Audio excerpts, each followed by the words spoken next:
Hi praise lord. దేవుని పరిశుద్ధ నామానికి స్తోత్రం కలుగును గాక. ఈరోజు దేవుని వాగ్దానము హోషేయ గ్రంథము 10వ అధ్యాయము 12వ వచనమును చూద్దామా.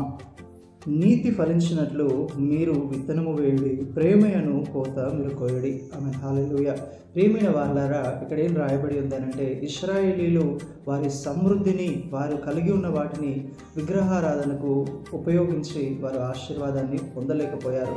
దేవునికి దూరమై పాపములో జీవిస్తూ కఠినమైన హృదయం కలిగి వారు బ్రతకడం ద్వారంగా దైవికమైనటువంటి దయను, ఆశీర్వాదాన్ని వారు పొందలేకపోయారు. దేవునికి ఆధ్యాత్మికంగా వారు దూరమై జీవిస్తున్నారు. అయితే మనము మన పాపక్రియలను, మన కఠినమైన హృదయాన్ని మనలో నుండి తీసివేసుకొని దేవుణ్ణి పూర్ణ హృదయముతో మనం వెతికినట్లయితే, నీతిని అనుసరించి మనం నడుచుకొని ప్రేమ గలవారమైతే దేవుడు మన ఆధ్యాత్మిక జీవితాన్ని మరలా పునరుద్ధరిస్తాడు.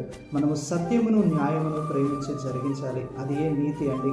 మనం అలా జీవించడం ద్వారంగా మన కుటుంబాలలో ప్రేమ అనే పంటను, అంటే ఆధ్యాత్మికంగా మనం పునరుద్ధరించబడతాం, మనం ఆశీర్వదించబడతాం, దీవించబడతాం, అన్ని విషయంలో వర్ధిల్లి అందరితో దేవుని ప్రేమ కలిగి జీవించేవారుగా ఉంటాం.